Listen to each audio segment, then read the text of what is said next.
चलो है, आवाज नहीं, शांति से देखो, वीडियो बंद, कोई बात नहीं करेगा।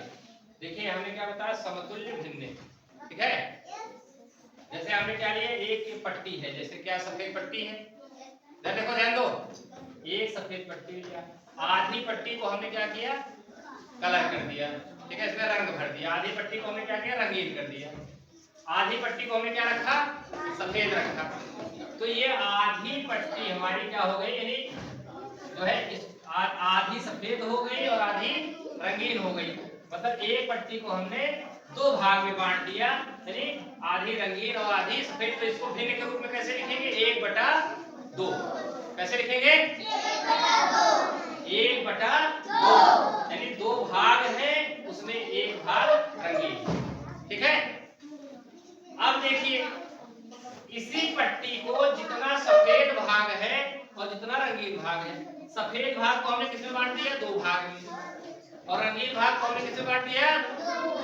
अब रंगीन भाग कितने हो गए, सफेद भाग कितने हो गए, कुल कितने भाग हो गए, 1 2 3 और 4।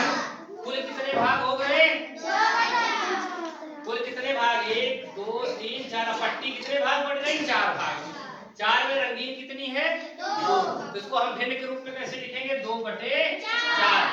अब देखिए, रंगीन भाग जितना था उतना ही है, लेकिन अब ये एक भाग था, अभी कितने भाग बढ़ गया, 2 भाग में।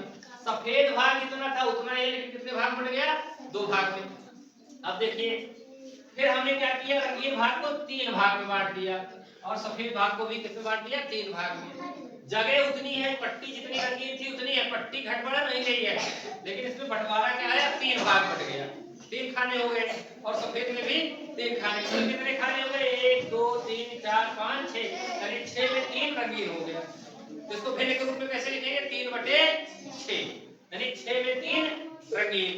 अब देखिए, हमने इसको क्या किया, रंगीन भाग को 4 में बांट दिया, सफेद भाग को 4 में बांट दिया। तो हमारा पूरा खाना कितना हो गया, 8। तो 8 में 4 भाग रंगीन हो गया, ठीक है। अब ध्यान ये देना है कि जब हमारी पट्टी रंगीन उतनी ही है, खाने भले उसमें बढ़ रहे हैं, लेकिन जितनी रंगीन है उतनी है, जितनी सफेद पट्टी है उतनी ही है। तो इसकी भिन्न की जो वैल्यू है, मान है, वो भी बराबर होना चाहिए। यानी भिन्न भले अलग, जैसे 1 हो गया, 2/4, 3/6, 4/8, लेकिन इनका जो मान है वो एक बराबर होना चाहिए, क्योंकि हमारी पट्टी घटी बढ़ी नहीं कि उसके भाग बटे हैं। जैसे जमीन का टुकड़ा है, तो जमीन का टुकड़ा तो उतना ही रहेगा, चाहे उसको 4 भाग बांट दो, चाहे 8 भाग बांट दो। तो ये चेक करने के लिए कि ये भिन्न जो आई है ये एक समान कैसे है, इसके लिए हम क्या करते हैं, कोई भी दो भिन्न लिख लें। जैसे 1/2 और 2/4 लिखिए, इसको तिर्यक गुणा, इसका गुणा इसमें, इसका गुणा इसमें, तो 4 1 4 और 2 दूनी 4। अब देखिए, इस भिन्न से इस भिन्न की तुलना करें, तो 1/2 बराबर 3/6 कैसे है, तो 6 का गुणा इसमें कर दिए, 6 के 6 और 2 गुणा इसमें कर दिए 6, दोनों बराबर आ गया। 1/2 और 4/8 में देखेंगे तो 8 के 8 और 2 4 8, यानी ये इसके बराबर 6 बराबर 6, 4 बराबर 4, 8 बराबर 8। इसी प्रकार इसका देखें, 2/3, 2/4 और 3/6 में भी 6 दूनी 12, 4 तिहाई 12, यानी दोनों बराबर आ जाए तो वो भिन्न क्या होती है, समतुल्य होती है।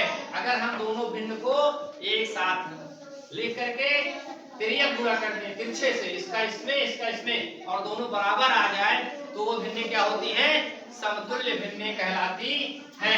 जैसे मान लीजिए, अभी हमारा क्या था, 1/2 बराबर 2/4 बराबर 3/6 बराबर 4/8। अब ये भी ऐसे भी कर सकते हैं कि देखो, इसमें अगर हम 2 का भाग 2 देखते हैं, 2 2 दूनी 4, 3 1 3 3 दूनी 4, 4 1 4 4 दूनी 8। इसमें 1/2 1/2 1/2 सब जगह आ गया, ठीक है। 1/2 1/2 हर जगह आ गया, तो देख रहे हैं 1/2 बराबर 1/2 बराबर 1/2 बराबर 1/2, यानी सारी भिन्नें एक बराबर हैं।